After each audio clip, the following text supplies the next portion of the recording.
it's not about running, and it's not about racing. It's about testing your mentality and pushing through the pain and never giving up. When I first started cross country, I absolutely sucked. I wasn't fast, and I certainly didn't have the endurance like my teammates had. However, I had a drive.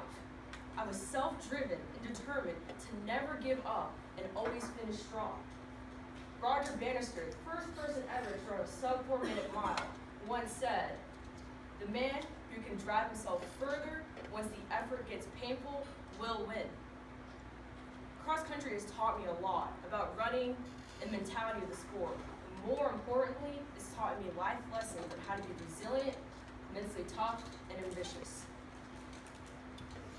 Resilient is defined as overcoming an adversity when it's difficult and not letting it stop you at all. Over the summer, I really didn't train at all much for this upcoming cross-country season. And for the first practice, I was in a world of hurt. I wasn't fast, I didn't have the endurance or the strength to even finish my first run. If you guys don't really know this, cross-country runners average about 50 plus miles a week. So as soon as that first week was done, I had tendonitis in my left knee and it became extremely severe. Practicing from that point on became extremely difficult. I was in so much pain. Then I realized I'm never going to be able to accomplish my goals if I don't try harder, and if I don't take care of my body. This has taught me so much because I realized that I can't let this setback just hold me down. I have to keep pushing forward. And now, whatever life throws me, I can become resilient enough to push ahead and complete my task. For those of you who have never done a serious 5K before, don't understand what it means to be mentally tough. Being mentally tough took me a really long time to learn, and I still have to practice this almost every day.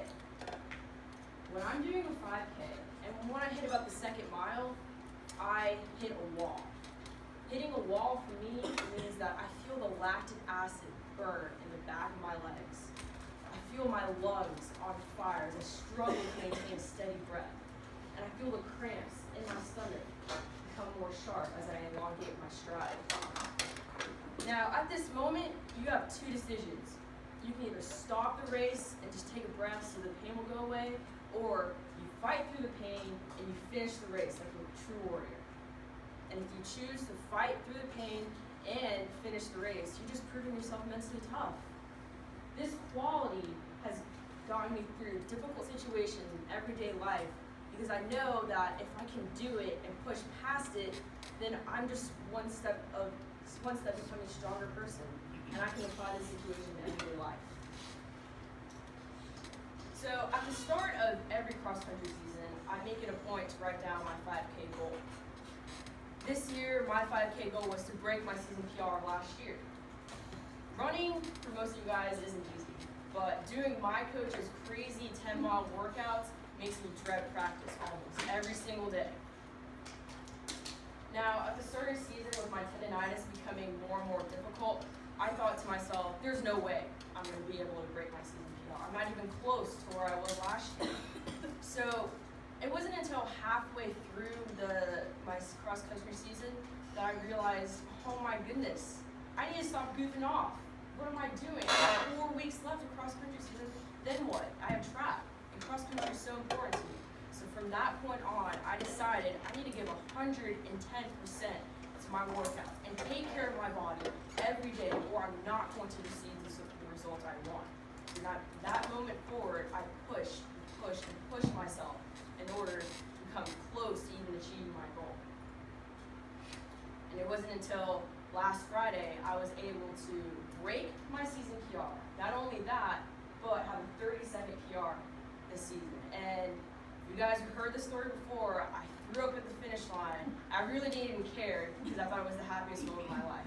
The fact that I struggled so much with an injury, but I constantly pushed myself is a huge accomplishment to me. Having goals and being extremely ambitious, it takes you so far in life. So I've talked to you about how cross country, my favorite sport, has given me life lessons in how to be resilient, mentally tough, and ambitious. So for you guys who know of Steve Prefontaine, my personal favorite runner, he once said, over the many years, I thought of 1,000 reasons to keep running. But it all comes down to that one reason of where it all started. The moment of self-satisfaction and the self-achievement is absolutely worth running. I can take this to heart because I realize with every season it's almost really similar. All the crazy hard workouts you put into and all the little minor injuries you get, in the moment it really doesn't seem like it's worth it. Like, why am I going to get injured just to run a fast time? But then when you actually run the fast time and you break your PR, you realize that small moment of satisfaction is absolutely worth it. Absolutely worth every sweat, blood, and tear. So, cross country is my hobby, so what's yours?